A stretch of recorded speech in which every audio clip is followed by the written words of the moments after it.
It may look as if this building is being demolished, but it's not as simple as that. This careful deconstruction operation is what's known as top-downing. What was built only 15 years ago as a 3-storey block of Liverpool council flats is now being cut down and rebuilt into bungalows which will eventually look like these. Top-downing is cheaper for Liverpool Council than total reconstruction. It's all part of their new urban regeneration strategy, the council's attempt to show that socialism works. It's the biggest municipal building programme in the country. Housing has always been a very emotive issue in Liverpool politics. In the 1950s and 60s, high-rise flats were the fashion, replacing the city's appalling slums. These blocks are the Braddocks, named in 1958 by Labour Party leader Hugh Gaitskell in honour of the Liverpool Labour MP Bessie Braddock and her husband Jack in the middle, leader of Liverpool Council for much of the high-rise era. Today, the plaque is cracked and surrounded by graffiti. Symbolically, flats named after the politicians responsible for them are among those which will soon be pulled down. Such blocks are seen by everyone as a disastrous and very expensive mistake. Liverpool's urban regeneration strategy deliberately concentrates on 17 tightly defined priority areas, which the council thinks need most attention. Liverpudlians have been told at local exhibitions how the strategy isn't just meant to improve housing, but also the whole community, the environment, roads, shops, sporting facilities and parks. The brains behind the strategy is the Finance Committee Chairman, Councillor Tony Byrne. The urban regeneration strategy is a total approach to the living conditions in this particular area. Just around us you can see here where we're creating an environmental buffer between the old industries and the residential areas over here. So we deal with a number of aspects. The environment, we narrow the streets to make them of a residential scale. That means we divert the industrial traffic away from where people live, so that when people are living in the houses, they feel that the children are safe playing in the streets. These are the piggeries, 3 council tower blocks which had to be abandoned because they were so unpopular. They've remained an empty eyesore for 7 years. The council want to knock them down and build houses and bungalows on the site instead. You only have to look at what people will buy if they have enough money to buy houses. The vast majority of people will buy semi-detached houses with gardens back and front, and we're simply building what people have demonstrated by purchasing power that they like to live in. I mean, who'd like to bring children up on the 8th floor there? You know, it must have been a nightmare for the parents there. The council are also developing 3 new parks, including Everton Park, which the council says is the biggest British inner-city park created this century. Where are you getting all the space from to build these parks and these new houses? That's a very interesting point, because when we talk about the budgetary problems that we have, the population decline has been part of the problem, because our budgetary needs are assessed by government based on per head of population. So we've lost 250,000 people out of the city over the last 20, 30 years. But when it comes to space, we find ourselves in a situation where we have the space to build parks and we have the space to build less dense housing. Liverpool's urban regeneration strategy is costing nearly £100 million a year, mostly borrowed money. The council says it's creating employment for 10,000 people. But the Liberals, Liverpool's opposition party, say Labour is concentrating too much on council property. I don't think that building more and more council houses is the answer to the problem.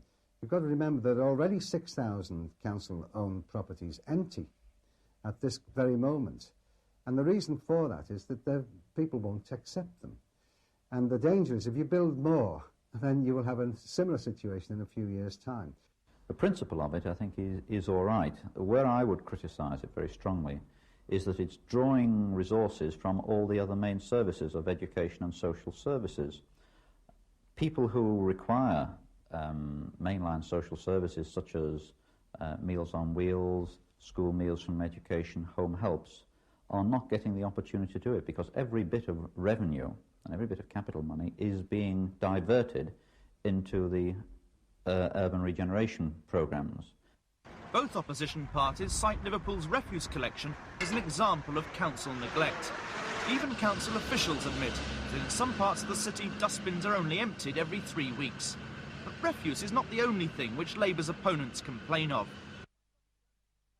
Just before Easter, Sir Trevor Jones complained in the council chamber about rumours that a £2,000 bribe had secured planning permission to construct an amusement arcade on this site in the city centre.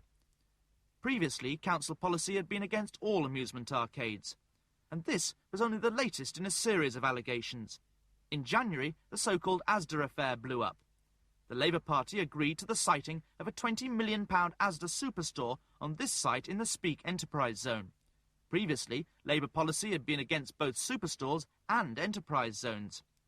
In the Commons, Liberal MP David Alton complained about personal connections between Derek Hatton and Tony Bager, the PR man for the superstore developers Mersey Pride. The media have chosen to dream up relationships, chose to dream up scaremongering, chose to dream up scandal-mongering. Accusations that were made by David Alton were made in the privilege and privacy of the House of Commons. Not once did they come out and say it in public, even when they were challenged to do so. And I will say the same to the media. Any individual who wants to start naming names, let them do so, and I'll publicly debate with them any time. But there have been complaints too of jobs for the boys, again directed at Derek Hatton, who's chairman of Liverpool's Personnel Committee. It's no secret that the deputy leader's friends have been given positions of power, influence and very well paid jobs. The chief security officer, who lived in the same road as the deputy leader, has just been given a £50 a week pay rise, and they're moving their own people into top jobs. And I think that's quite outrageous, the way it has been done. The most publicised appointment was Samson Bond, brought in from outside to be Liverpool's principal race relations advisor. Liverpool's Black Caucus said Bond wasn't qualified for the job and said he was chosen because he was a member of Militant. At one point, the process led to caucus members occupying Derek Hatton's office. There are complaints, too, of political victimisation against council workers who disagree with council policy. When 6 gardeners at the city's Botanic Gardens refused to strike on a day of action, they found themselves demoted to menial tasks. They secured reinstatement from the courts, but the greenhouses where they worked were then closed down as too expensive to maintain. What we're saying is that there are people within this local authority now who have a greater sympathy with the policies of the City Council, and that is absolutely right and proper, it should be so. For example, it's no good us appointing a Director of Education that believes in private schools. It's no good us appointing a Director of Cleansing who believes in privatisation of cleansing services. It's no good us employing a Director of Housing that doesn't believe in building houses. Obviously, you're going to employ people who are going to have sympathy with the overall aims of the City Council, and that's what we've done. Such arguments come at a time when Liverpool's Labour leaders seem set for another confrontation with Whitehall, having last month joined many rate-capped councils in refusing to set a rate until the government agrees to climb down. The government's target for Liverpool's spending this year is £222 million, of which £118 million would come in government grant, the rest from the local rates.